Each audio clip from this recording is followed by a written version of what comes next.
Alright guys, it's a bank holiday Saturday, well, bank holiday Easter weekend. I'm working most of it, unfortunately, but at the same time I'm going to take Tuesday and Wednesday off instead. So like today, doing a half day today, then a half day on Sunday. I'm flying back to Spain tomorrow. So I can do half a day's work while I'm at the airport. Lucky enough, it's all boring spreadsheet stuff, so I can pretty much just wait until it's, yeah, go on mate. Pretty much just wait and do it over the weekend. It's important for next week. So getting it done over the next couple of days will actually make next week easier for other people. Picked the wrong junction and come out here. It's very busy. I just thought I'd do just a bit of a talkathon video, just a few subjects. I mean, this week's been interesting. I've been watching a lot of videos in the background while I've been working, and I'll share some of the links because you might find them interesting.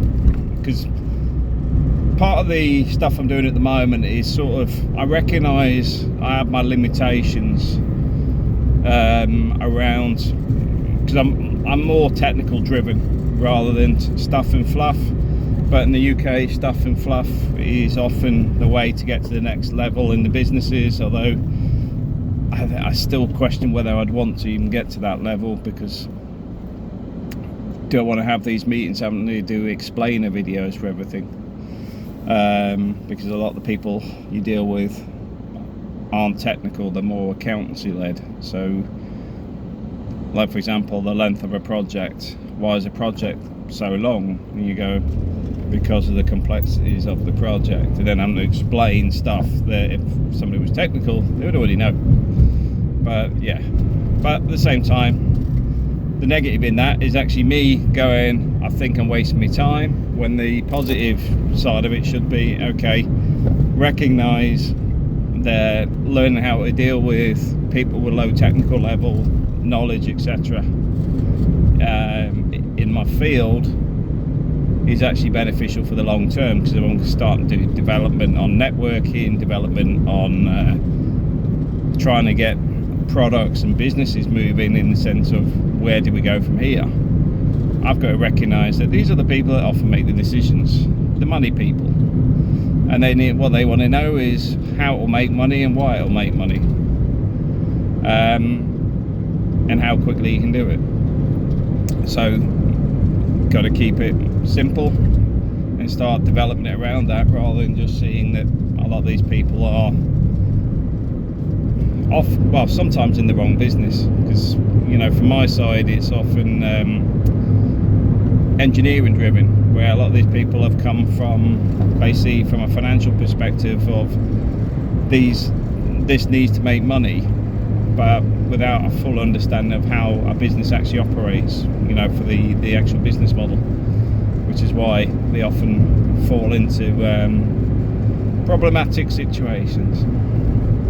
So I recognise that's something that I need to change. One of the videos, if I can find it again, was actually talking about, I think they call it your thin skin or something, which basically covers a lot of the immediate positivity, you know, in the sense of your first meeting with people, you know, where people can make that instant decision that they like somebody or they're the right person for whatever it is.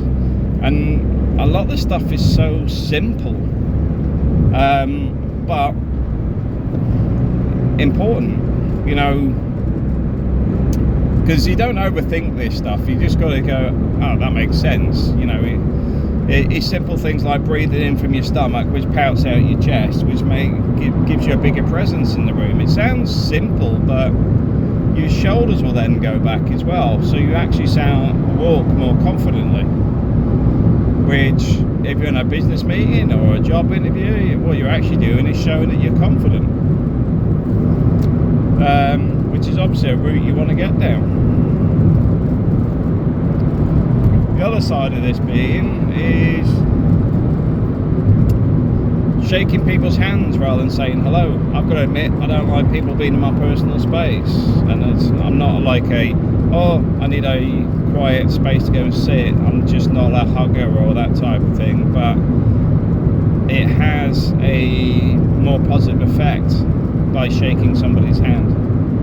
It's more intimate, it's more personable. It's the same, where people hold your shoulder and shake it. There's a whole philosophy piece behind it in understanding humans and how they work. And now you may think this all sounds very manipulative. Well, it is, but it doesn't mean it's not right. It's just recognizing, like from my own trades, I often don't have a lot of this because I don't like people being in my space, so I generally don't go in theirs. So for me, it is a bit of redevelopment for business reasons. But some of the stuff, like I say, a lot of it's very, very simple stuff, but it can have a much bigger impact. Same with sitting, taking up more space where you're sat. I say, alright guys, I'm going round the roundabout, you just pull out in front of me. People.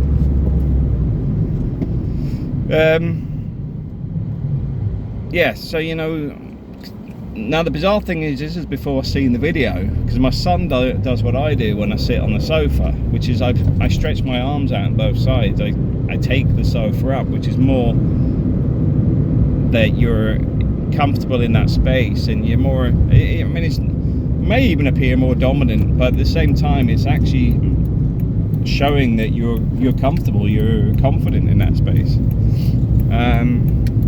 And I'll share the video on it rather than go all over that, because there was a few things I wanted to talk to you guys about today as well. So let me find that video. If I don't find it, apologies, but we'll try. Today, it's a weekend, so I'm actually going to go find my hot dog guy. I'm hoping he's here, because I'm going to try and avoid shopping today, because last time I was here I spent nearly £300 in Next, which I didn't really need to do, but got the boys some new clothes. And that, well, there you go, there's another one, I'll throw that one in as well. It's actually dressing one level more than you need to. So for example, dressing more smartly than rivals or people that you're alongside may actually be beneficial, because you stand out. Because what we often do is we'll actually buy to fit in, so you'll get an office suit or whatever. It's not, but that's more the fact that you don't want to stand out for having a cheap suit or something, it's not, because everyone else has got one, when in fact you should actually be trying to go to the next level. This is all about first impressions and things like that, though. Bear in mind, this is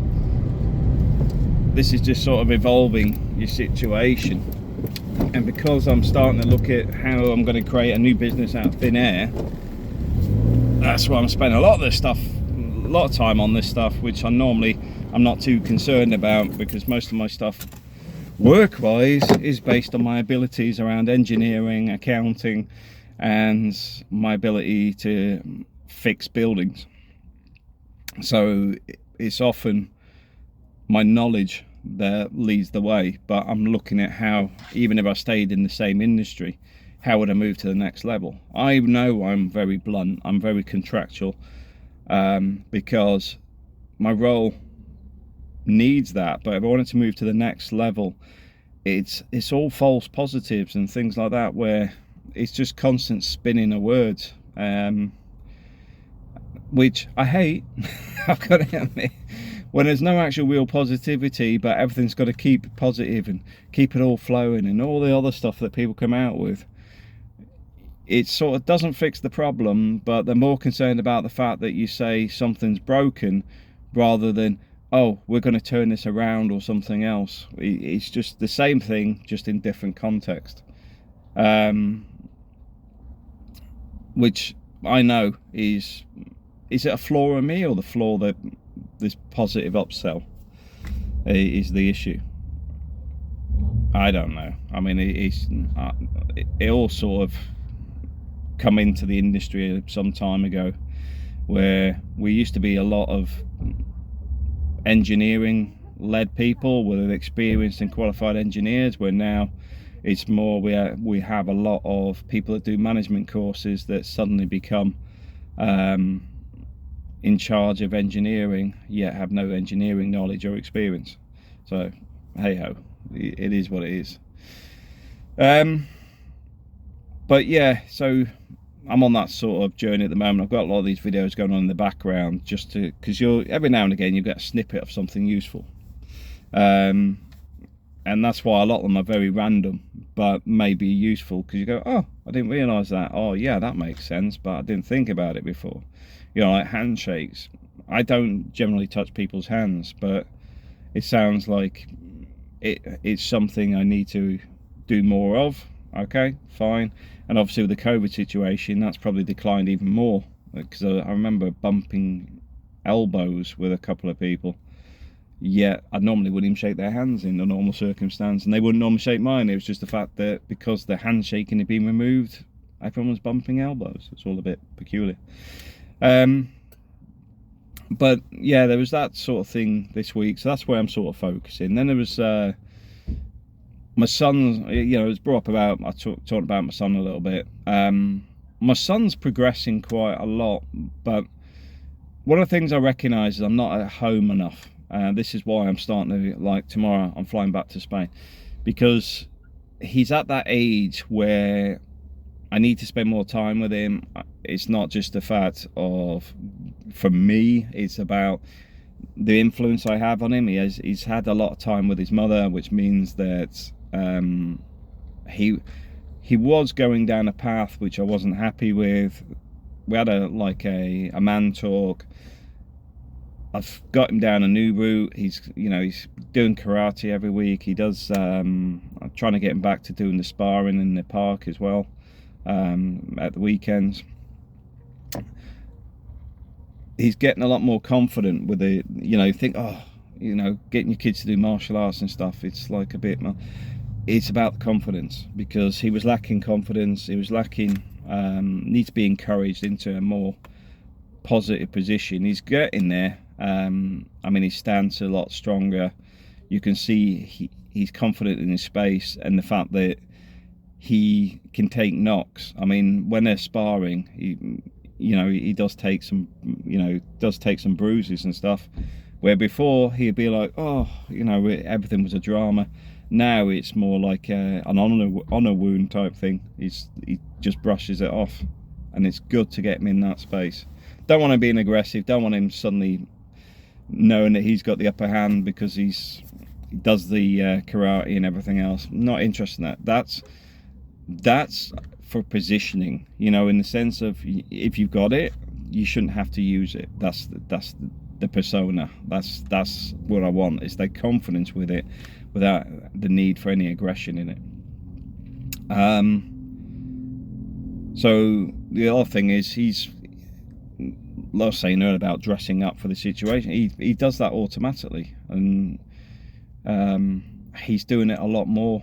I mean, he's got the same boots as me, which were £130 a pair, and the same as, that's what I was saying about spent a load of money in Next, because he likes wearing ties to school and stuff like that. He's dressed as probably the smartest kid in the school, and that's him. Nobody's put him down that route, but he likes to look the part. He wears a tie, he wears a shirt, he wears a jacket. He's dressed to impress, and that's his own choosing. He wants to be that way. And like, obviously, because he does karate, it's not like he'll get bullied at school. And I think his position will become stronger over time as he matures with it as well. But for me, I was very similar when I was a kid anyway, so I think he's just following some of the paths, but I think he needed that little kickstart with me spending a bit of time with him. And like I said, I'm trying to get home every 2 weeks now, so we're gonna do man stuff. We go fishing and just chilling out together and just, you know, being able to talk about stuff, you know, because with my own childhood, we don't really talk about anything with well, we're dead now, but there wasn't really any discussion through my childhood with my parents unless you were in trouble with the school. They were sort of born and thrown out the door and come back when you're 18 so I can tell you to leave home. But, you know, it's all very different now, and I think the environment for kids today is probably the most complex and frustrating for kids, because they're constantly being told they need to be this, they need to be that, they need to be in touch with your emotions, you need to be the... Where I was a kid, we don't have emotions. You might get a slap off your parents, but that's about it. There was no complex thoughts being thrown in. And what's worse now is this whole false left-wing stuff that's coming into society. And I say false left-wing because I'm trying to think, it was what's his name? I was listening to somebody, it was with Jordan Peterson, it was the guy from IQ. I forgot his name, I should know it off the top of my head. Anyway, he was talking about people are complaining about the right wing this, right wing that, because it's always far right. There's never right, it's always far right, same as far left. Reality is, you got far left, far right. In the middle is the majority.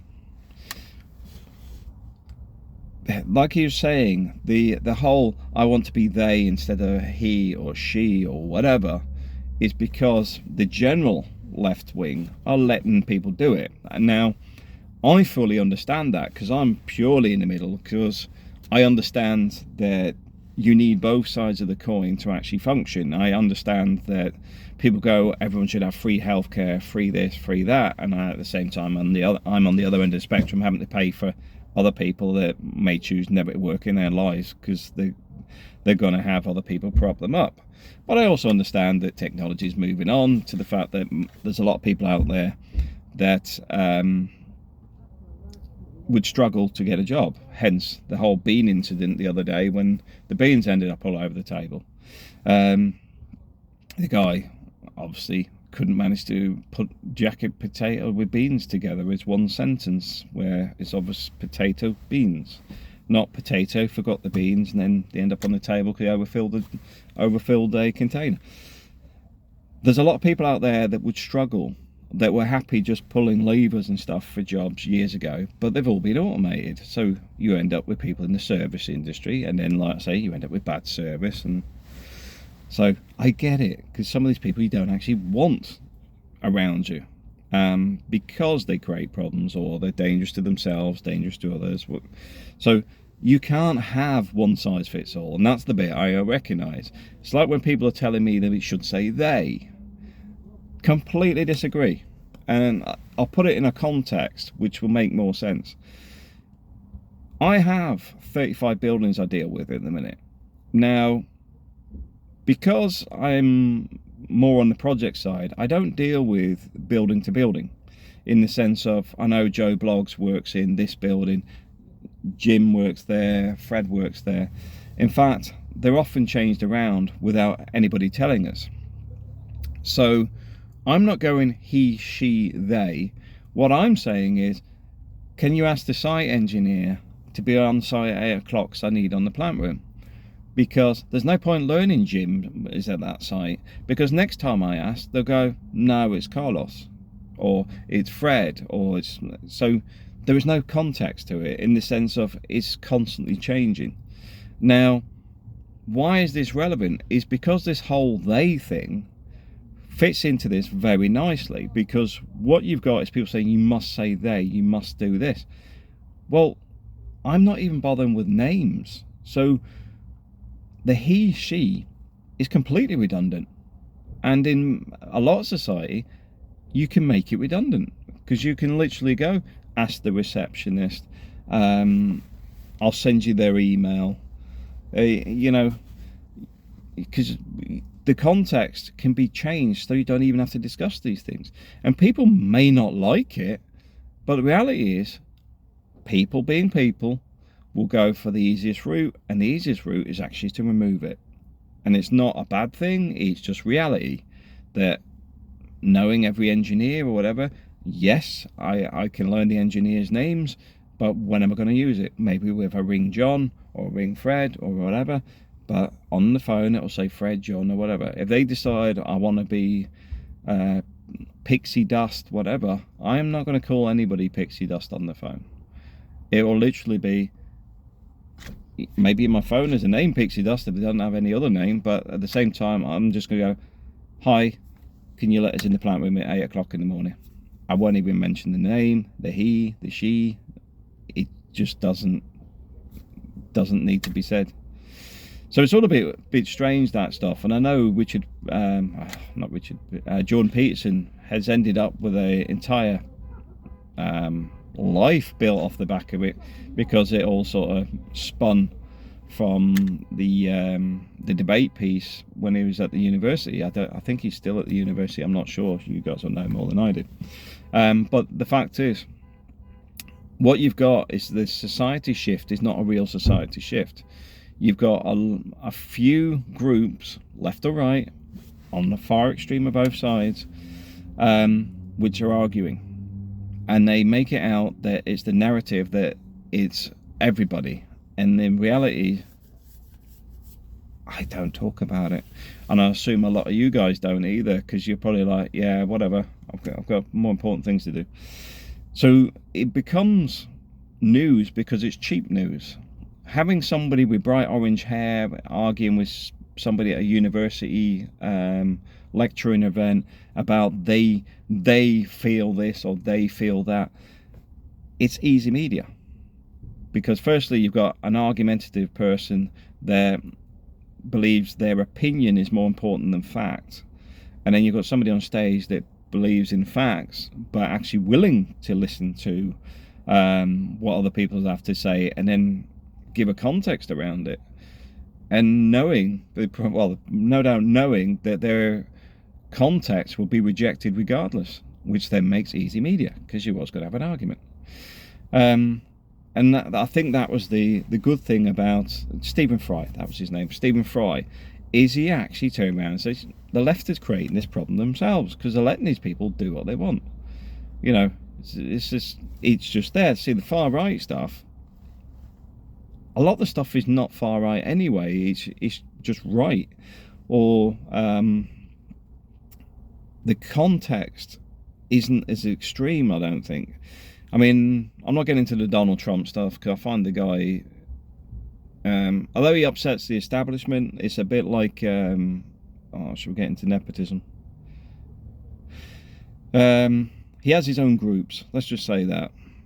See, in my industry, there's a lot of people that were, when I was at Carillion, a lot of the directors were ex-officers.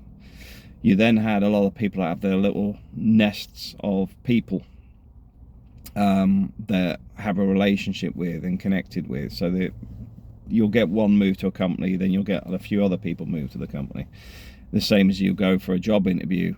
Even myself, I'll be known from my Carillion years because it was such a big company, but at a certain level everybody's interwoven. Now a lot of people go jobs for the boys, it's tribal. There's no other word than tribal, because it's a bit like, I don't know, my eyes will look, I can't see my eyes actually, that's why I'm wearing sunglasses, sun's over there, but I've probably got bags under the eyes, and it's not because I was up late, it's because I was up early. Watching another video on sleep, my body clock makes sense that I don't sort of get up till about 11 o'clock, 12 o'clock, although I'm up at probably 6 a.m, 7 a.m. every day, because my body clock's set for work, but it doesn't feel like my natural body clock. I always feel tired when I get up. But if I go to 11 or 12 o'clock, I don't feel tired, because when you take it back to a tribe, not everybody sleeps at the same time. There'll still be people that are awake at night, protecting everybody else, etc., etc. Or you go out hunting at night. You know, the whole point is, not everybody's on a 8-hour clock from 10 a.m. to whatever. It just doesn't make sense. It's just a context that's been driven into society. Why is that relevant? Well, I'm slightly off par, but at the same time, it's the fact is the tribe is a natural occurrence for humans, whether people like it or not. So when you go boys club, a lot of this is people clustering, like-minded people who are looking after each other. It's like I think it's called the Bollinger Club, where what's his name, Cameron, Boris Johnson and many others were connected with. They'd go in trash restaurants and then they would turn around and just pay for the restaurant. I just find it very stupid. But at the same time, that's like an initiation, that's all tied in with their mentality. But is that about the restaurants? The answer's no. It's about the network. It's about the cluster. It's about the tribe getting roped into doing stupid things, because then you're tied in with the tribe, because they all do stupid things and they all know about each other's stupid things.